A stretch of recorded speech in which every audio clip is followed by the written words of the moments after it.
Alrighty, so now we're going to be talking about chapter 3, which is information technology. So, what we're going to talk about first is technology to sustain an information-driven culture. So, the first thing to talk about this is computer-mediated communication, so like email, SMSs, things like that. What these do is they allow people to connect and be educated no matter where, across boundaries throughout the world. It really connects people. It's helped a lot with businesses, and I think it's created a lot of expansion, and it's benefited the world in a positive way. I mean, I can't go a day without reading emails or sending emails or talking to people. Everything kind of communicates now that we all are so integrated into technology. The next thing is probably one of the most important inventions and also one of the worst to society, in my opinion. It's the internet. The internet has 6 billion users worldwide. The majority of them are in China. Or not the majority of them. The highest percentage of them are in China.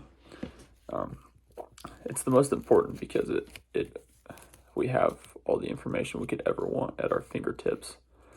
And I think it's dangerous because there's a lot of misinformation being spread and a lot of bad ideas and conceptions that are processed because of that.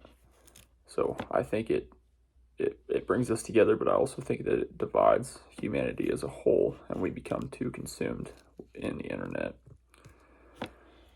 The next thing was the World Wide Web. So the World Wide Web was developed in 1990 and was written. The codes for the World Wide Web were written from a nuclear scientist.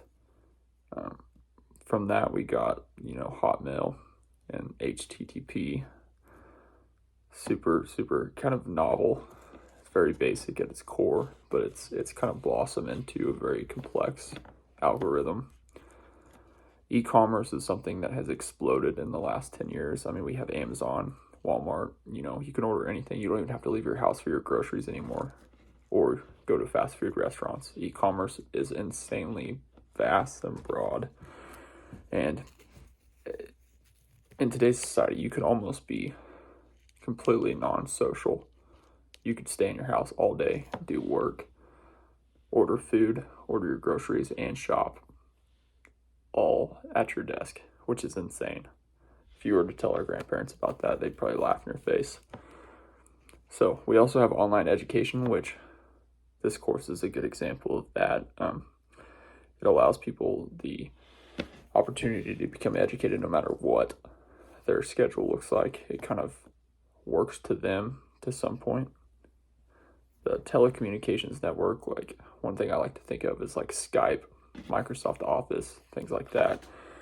You can call people and have video chats and discuss marketing tactics, business, all kinds of different things. It's huge for the world of business.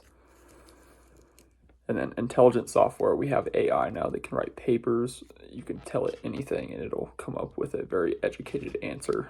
It's very, very helpful to some people. I don't even know how to use it, so obviously I'm not completely educated on that subject.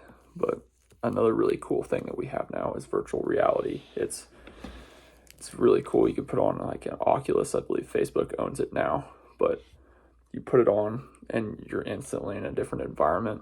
In our field, construction, we can now come up with the complex designs and diagrams, and you can actually walk through a building before it's even built, which is insanely cool. Something that I think is probably hurting society more than it's benefiting society is telecommuting. So what this means is like people don't even have to go to work anymore. They can work remotely. They don't have to worry about going on freeways. Some of the benefits would be reduced emissions from as many people being on the road. During COVID, immunocompromised people were able to work from home, and that's kind of transitioned over into the post-COVID world as well. What I think this does is it hurts people's social skills, their face-to-face skills. Like, I've always been taught that a good handshake means a hell of a lot more than like words. And telecommuting, I think, kind of gets rid of that whole philosophy and idea. Remote conferencing is huge for companies that are across borders. Like if a company has a branch in China, overseas, or even in different states, you can meet all in one meeting room and discuss topics. So that is another thing. It's kind of similar to telecommunication networks, and it just kind of brings people to the same place no matter where they are. So the next thing is, with all this internet and stuff, you need privacy. VPNs, something I've used in the past, a lot of people use. It basically just scatters your IP address so that people can't locate your home network. So that's extremely helpful. That's pretty much all I got from the information technology portion of our chapter. So with that, I'm going to go ahead and sign off. It was a very interesting chapter. Some of the videos had some pretty cool things to say. Cybersecurity is super important. So, yeah, thank you.